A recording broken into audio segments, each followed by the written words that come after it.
Good morning, everyone. How are you? Hope you're all well. Enjoyed Stand With Us last night. Fantastic, really great. Charlotte is a powerhouse. It was a fantastic talk that she gave, answering all our questions about Israel and more. I hope you can hear me. I'm using headphones today because to hopefully cut out some of the family background noise. In fact, I should be wearing these the whole day so I can cut out the family background noise. Only joking. Okay, let's get going, shall we? So, today's learning is dedicated in memory of Leah Bas Feivel, Tzivi Bas Mordechai, Avram ben David Slavin, Shlomo ben Yisrael Morris, Eliezer ben Shmuel Teret, Eliezer Shalom ben Abram Shmuel Beres, Tzipora Fegel Bas Reuven Baruch, Shalom ben Elia Lee, Bena Bas Feivel from Shasham Bas Yaakov Shmuel, and that's that. There's one more name, and for a Fuhr Shlema for Yimyahu Yechiel ben Achave Moshe Eliezer should have a Fuhr Shlema. Okay, so yesterday we left things rather some unfinished business. Let's see if we can get this right. So the unfinished business was we discussed about good eyes and bad eyes, right? So the good eye, we said, is able, like Abraham, was able to see the good in everything. And we said that that's why we've got two eyes, the idea of having the right perspective. So we don't see, we're not overly critical. But on the other hand, we're not looking through rose-tinted glasses, right? If a person sees everything as great and everyone's fantastic, you'll never improve because you don't see there's anything wrong, right? Okay, so that was that. Then we came to Bilam, right? So we said the opposite of Abraham, what is a student of Bilam? So a student of Abraham, we said, was somebody who had a good eye. He was humble, and he wasn't demanding in terms of his material requests or needs. Then a student of Bilam is somebody who's the exact opposite. Okay, his whole essence is this world, and he is somebody who he says Yorshim Gehenim. Their portion is in Gehenim, in hell. V'yodin levei shachas, and they have. Let's just get it right. Where is it? So Bilam. So Bilam has the exact opposite. He has a bad eye. He's very haughty, and he has a nefesh rachava, and he is constantly, his whole essence is trying to acquire more wealth. So let's try and analyze this before we move on to the next Mishnah. And so Bilam, we know, stood at the edge of the cliff, and that's the way the Torah describes it. And I think that is telling. Bilam did not want to see the whole of the Jewish people. Somebody who's got a bad eye, it's because they're not seeing the whole picture. They only choose to see the bad. And that is why the difference between praying alone and praying together. They say that if we pray as a community, then because we are greater, the collective whole is greater than the sum total of the parts. That means that the individual deficiencies, inadequacies, become sublimated by the fact that we are part of a whole. So Bilam wanted to try to see not the whole, but only a part, and therefore he could find fault and criticism of the Jewish people, and that would be a way of inviting the Almighty to accept his criticism and put an ayin hara on it. Ayin hara, a bad eye, is something that we are concerned about. Okay, so I know families that have a lot of kids. I'm not talking about like me. I'm talking about serious people that have, 10 kids, 15 kids, 9 kids, and if you ask them how many kids they have, they will say, Baruch Hashem, we have a lovely family. They will not say how many kids, and that is because the more you specify something, the more you are highlighting it, and therefore people can put an ayin hara on it. In other words, by somebody putting their eye on what you have, drawing attention to it, they can become critical of it, and then the Almighty can have another look and say, are you really deserving of this? So it is something that we are worried about. So having wealth is not an issue. Being ostentatious, right, and flirting and showing off one's wealth, that is something which we are very much against. very often you see that people that try to be showy end up losing it because it has brought them misfortune. It has brought them an ayin hara, a bad eye. Okay, so put in the. I'd like to see any comments. If anyone has grew up with a red band on their wrist, or their grandma, or the bubba, or the zayda, or anyone mentioned to them an ayin hara. Okay, if anyone has heard of this, anyone ever used to have a little red band around their wrist, I'd be interested to know. Or maybe it was just me. Okay, we're going to move on to the next Mishnah. So Yehuda ben, so just one more point about that. So Bilam, we said, was the opposite, the antithesis of Moshe, of Abraham, and he was very haughty, right? So there is a fine balance that we were speaking about yesterday between, on the one hand, being haughty, being very full of oneself, and on the other hand, not necessarily being confident and knowing what one is capable of.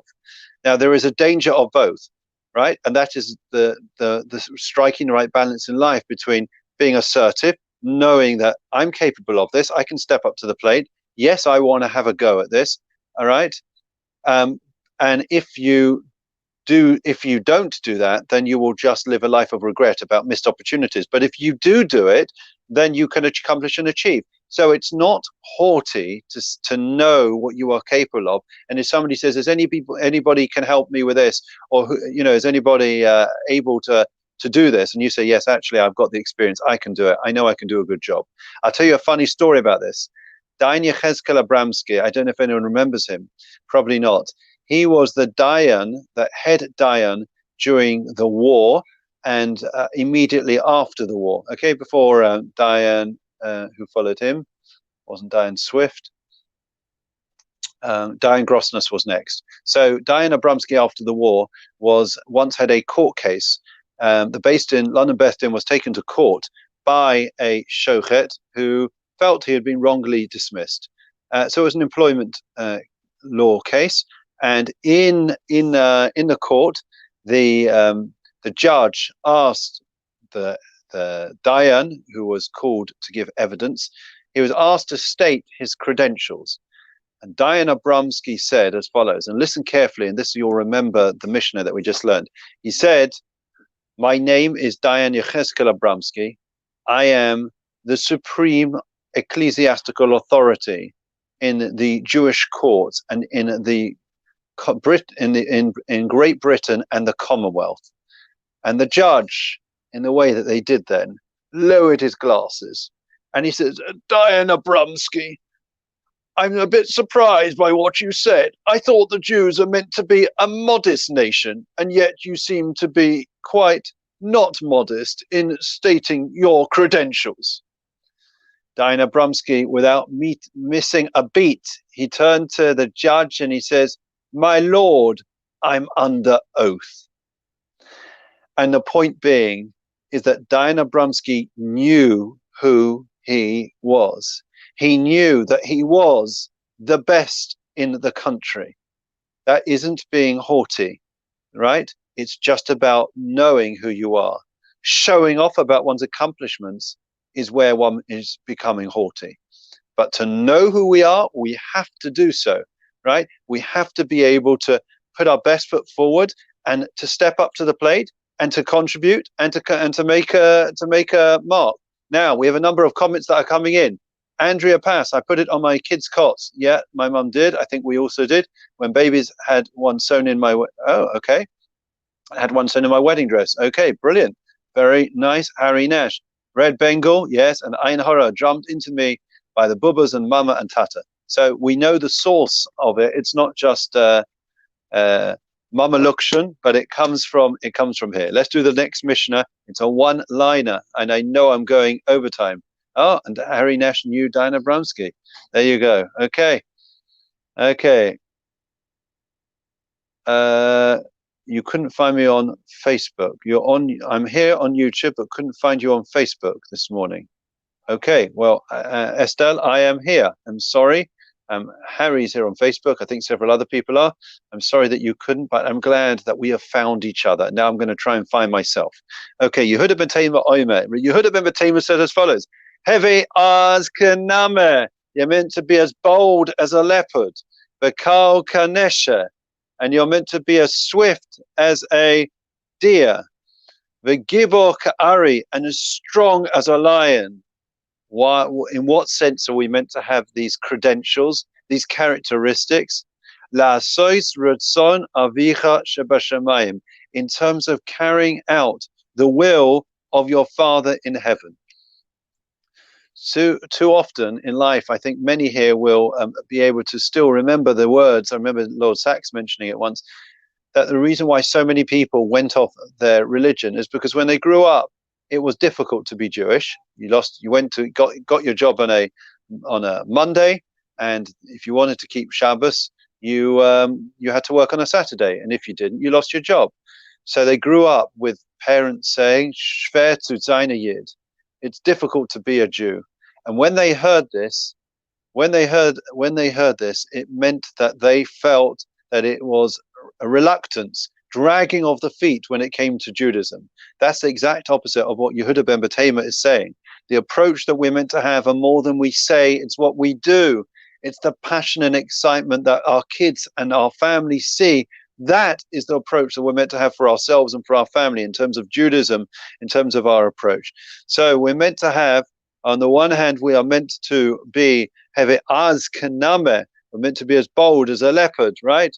We're meant to be eager to do the will of God. Vakal kanesha, as swift as a deer, right? You see an opportunity. You see that the rabbi needs help with something in the lead up to Yom Tov.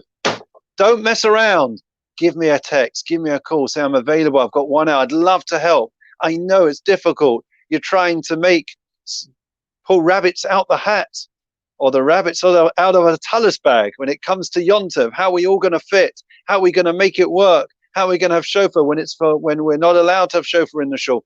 How's it all going to work? You know what? If everyone is able to help in some way in the lead up to Yom Tov, somehow we're going to make it work. I can assure you. And we've got great people in our community, great people on this group.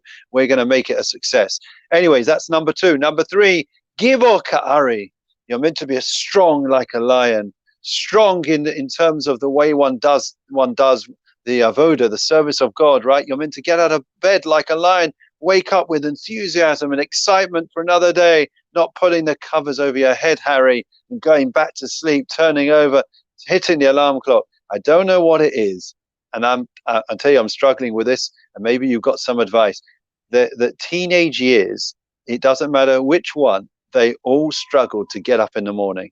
Oh my gosh, is it a battle? Sometimes we have to bring in the water cannons, but it's really hard to get them out of bed, isn't it? There's none of this getting up like a lion. And anyways, so that's what we are meant to aspire to.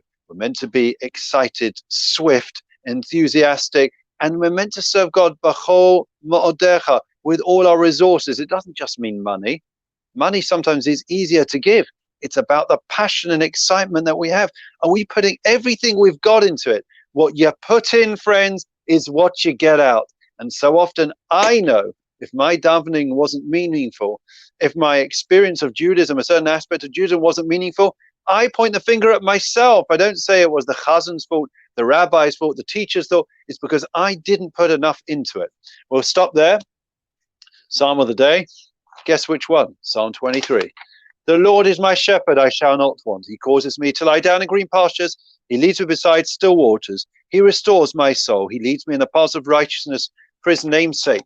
Even when I walk in the valley of darkness, I will fear no evil, for you are with me. Your rod and your staff, they comfort me. You set a table before me in the presence of my adversaries. You anointed my head with oil. My cup overflows. May only goodness and kindness pursue me all the days of my life, and I will dwell in the house of the Lord for the length of days. We move on to the memorial prayer.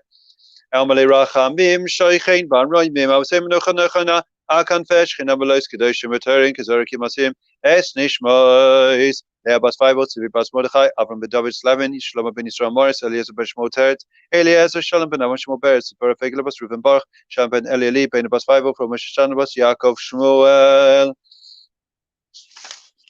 שלחו לי אלמון פגן עדן תימנו חוסם לכם ולרחמים יסרים בסייסה כאן הפביליון עמים ויצוב הסחיים וסנשמסם אדוני אנך לסם ואנוכו בשמש גבם ונאמר אמן.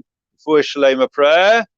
Vishabech Abbasinu Abraham Yisrael Yaakov Moshe Aaron David Shlomo V'Yivarech V'Rafes Achaylim Babu Shanim Spalim Babu Ram B'Schus HaKadosh Baruch Hu Yivalei Rachim Aleihem Lachem Alefosam Yishlach Nehem Refuah Shlema Nishmaim L'Cholim B'Tzoch Shalach Yisrael Refuah Sanefesh Refuah Saguf Hashabach Zmakariv and Amar Amen. So thank you, Estelle, for the suggestion as to how to deal with waking up teenagers. I take all the free advice I can get from all of you, and we wish you a great day. Keep coming. Keep growing, keep learning. We've almost finished the whole of Ethics of the Fathers. Very exciting. And just to be clear, I am away next week and the week after, but don't worry, because you're not going to get rid of me. Wherever I am, and I have no idea where I'll be, we'll still be together. Okay, looking forward. Take care, have a great day, and we'll see you tomorrow.